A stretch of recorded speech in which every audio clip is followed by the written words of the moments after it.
Welcome to astro education. Astro education में आप सभी व्यूवर्स का एक बार फिर से स्वागत है। और क्लास 10 के एक नए विषय इकोनॉमिक्स को लेकर हम फिर से आ गए हैं। ये मोस्ट इम्पॉर्टेंट गेस्ट क्वेश्चन है। इससे पहले हमने हिस्ट्री और ज्योग्राफी के क्वेश्चंस को डिस्कस किया था। जो भी गेस्ट क्वेश्चन है उसके अलावा मॉडल सेट जो बिहार बोर्ड के द्वारा जारी किया गया था उसके भी प्रश्नों को शामिल किया गया है।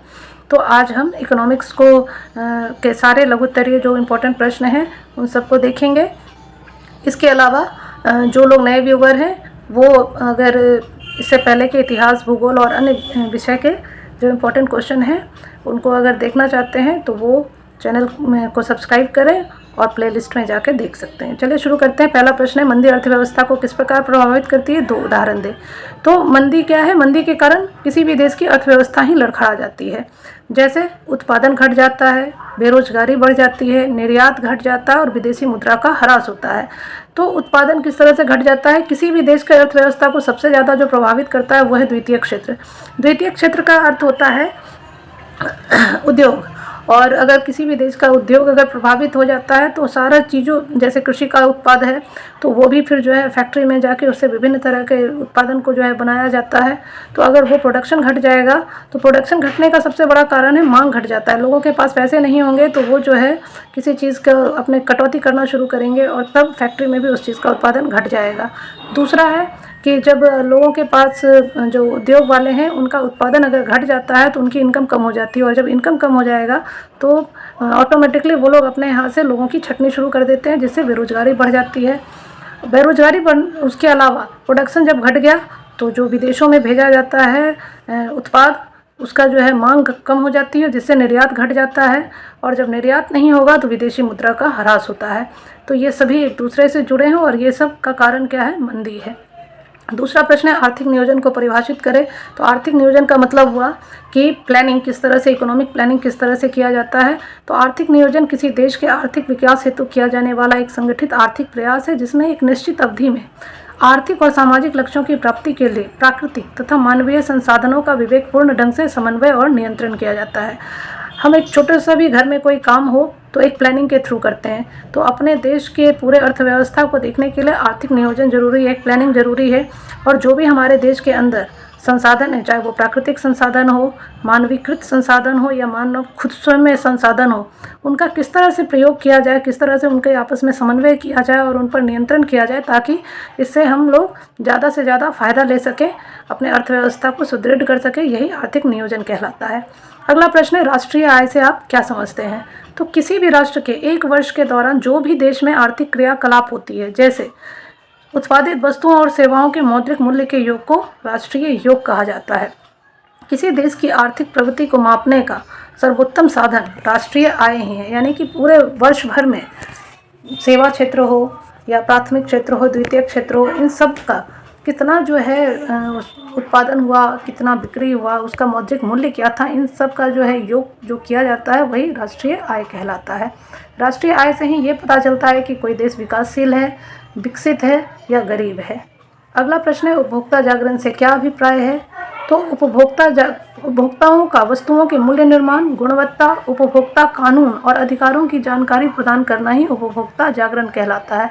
कई बार क्या होता है, अगर उपभोक्ता को ये जानकारी ना हो कि जो आप सामान खरीद रहे हैं वो सामान किस प्रकार का है, कई बार भ्रामक विज्ञापन दे दिए जाते हैं कि इस चीज़ में इतनी शक्ति है, ये गोरेपन का क्रीम है, ये है वो है। और अगर लोग क्या करते हैं, लालच में आके उस चीज़ को खरीदते हैं और बाद में ऐसा लगता है कि उनको मूर्ख बनाया गया है। तो इस चीज़ों को रोकने के लिए उपभोक्ताओं को स्वयं में जागरूक करना ज़रूरी होता है और इसके लिए डिजिटल माध्यम से प्रौद्योगिकी का भी प्रयोग किया जाता है। और उपभोक्ता फोरम है, कंज्यूमर फोरम, जिसमें आप अपना शिकायत दर्ज कर सकते हैं, यही उपभोक्ता जागरण कहलाता है। 5वां प्रश्न है, राष्ट्रीय आय की गणना की किन्हीं 2 कठिनाइयों का उल्लेख करें। तो राष्ट्रीय आय राष्ट्र की आर्थिक स्थिति को मापने का सर्वमान्य मापदंड है, फिर भी व्यवहारिक रूप में राष्ट्रीय आय की गणना में कई कठिनाइयों का सामना करना पड़ता है। जैसे आंकड़ों को एकत्र करने में कठिनाई, दोहरी गणना की संभावना और मूल्य के मापने में कठिनाई। आंकड़े को एकत्र करने में सबसे बड़ी जो समस्या है वो कई बार जब राष्ट्रीय आय की गणना के लिए लोग सर्वे में निकलते हैं तो या तो कई बार कई दुकानें बंद मिलती हैं या कई लोग हैं जो टैक्स पे ही नहीं हैं, तो उस आंकड़े को एकत्र करने में बड़ी समस्याएं आती हैं। वहीं है दोहरी गणना। और कई बार क्या होता है, कुछ लोग कुछ दिनों तक 2-3 अलग अलग काम कर रहे हैं, तो अगर अलग अलग लोग गए तो उसका 2 बार काउंटिंग हो जाता है। या कई बार ऐसी स्थिति आती है कि मशीन में ही वो डबल बार फीड हो जाता है, तो ये भी एक संभव कठिनाई है। और एक है तीसरा, मूल्य के मापने में कठिनाई। कुछ चीज़ों का प्रोडक्शन है जिस जगह पे वो चीज़ सस्ते में उपलब्ध है कच्चे माल के तौर पे, तो कच्चा माल अगर सस्ता मिला तो उसका उत्पादन सस्ते में हो जाता है और डिस्ट्रीब्यूटर से लेके खुदरा व्यापारी तक में वो चीज़ सस्ते में उपलब्ध हो जाता है। वही चीज़ किसी अन्य जगह से महंगे में अगर लिया गया है तो उसको महंगे में बेचा जाता है, तो मूल्य में काफ़ी अंतर देखने को मिलता है। अगर हम देखें कि अगर चीनी को हम खुदरा दुकान से ख़रीदते हैं तो कुछ कम में मिल जाता है, लेकिन वही आप उसको किसी बड़े मार्केट से सील पैक में ले तो उसके दाम में काफ़ी अंतर आ जाता है। तो ये मूल्य मापने में जो कठिनाई है, जो सरकारी मूल्य से इतर हो जाता है, तो ये सब जो है राष्ट्रीय आय की गणना की प्रमुख कठिनाइयाँ हैं। यहाँ 2 का उल्लेख करने कहा गया है, हमने ये तीनों दिया है कि अगर एग्ज़ाम में 3 पूछ लेता है तो क्या करेंगे आप। इसलिए आप एग्ज़ाम में भी 3 भी लिखेंगे तो कोई समस्या नहीं है, 2 भी लिखेंगे तो भी ठीक है। चलिए चलते हैं अगले प्रश्न की ओर। अगला प्रश्न है, भारतीय मुद्रा बाजार और भारतीय पूंजी बाजार में क्या अंतर है। यहाँ भारतीय शब्द ना भी दिया जाए तो मुद्रा बाजार और पूंजी बाजार में क्या अंतर है, इसकी जानकारी देनी है। तो भारतीय मुद्रा बाजार और भारतीय पूंजी बाजार में निम्नलिखित अंतर है।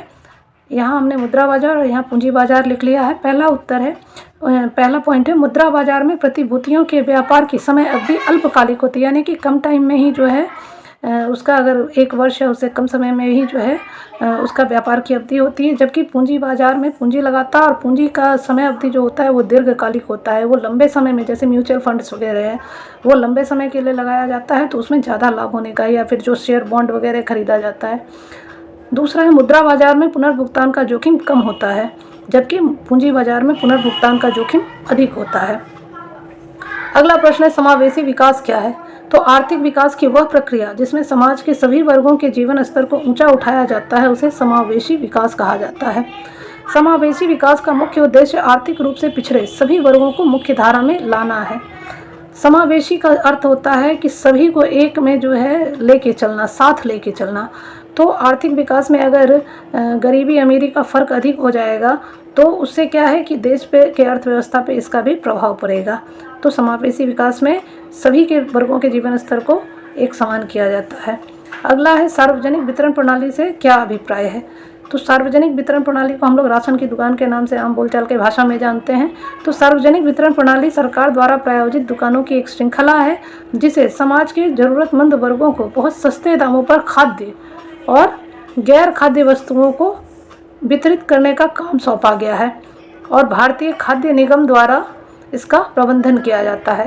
तो खाद्य मतलब गेहूं, चावल, चीनी, इन सब चीज़ों को दिया जाता है, और गैर खाद्य में आ जाता है केरोसिन ऑयल वगैरह दिया जाता है।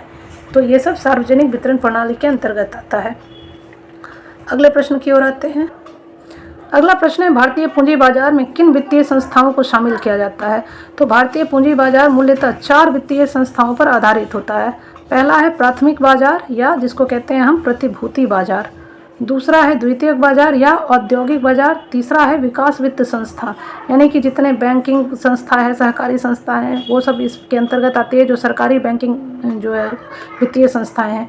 और आखिरी है गैर बैंकिंग वित्तीय कंपनियां, जो प्राइवेट वाले, जो फाइनेंस वाले जो बैंकिंग हैं या फिर अदर जो इस तरह का चीज़ें हैं, वो सब। 10वां प्रश्न है, वैश्वीकरण से आप क्या समझते हैं। तो वैश्वीकरण एक प्रक्रिया है जिसके द्वारा विश्व की विभिन्न अर्थव्यवस्थाओं का समन्वय एवं एकीकरण किया जाता है ताकि विभिन्न वस्तुओं एवं सेवाओं, प्रौद्योगिकी, पूंजी और श्रम का निर्बाध रूप से एक देश से दूसरे देश में प्रवाह हो सके। वैश्वीकरण के फलस्वरूप पूरा विश्व एक परिवार के रूप में हो गया है और एक दूसरे में जहाँ जिसकी ज़रूरत होती है तो निर्बाध रूप से एक दूसरे की हेल्प की जा सके और एक दूसरे के मदद से अर्थव्यवस्था को सुदृढ़ किया जा सके, यही वैश्वीकरण होता है। तो ये था आज का वीडियो। आप लोगों को किसी भी तरह की और भी अगर कोई समस्या हो किसी भी विषय में तो आप कमेंट बॉक्स में जाके उसे लिख सकते हैं। और आज का वीडियो कैसा लगा आप कमेंट बॉक्स में ज़रूर लिखें। और अगर ये वीडियो आप लोगों को हेल्पफुल लगा हो तो प्लीज़ चैनल को सब्सक्राइब करें, इस वीडियो को ज़्यादा से ज़्यादा शेयर करें और एक लाइक करें। Thanks for watching.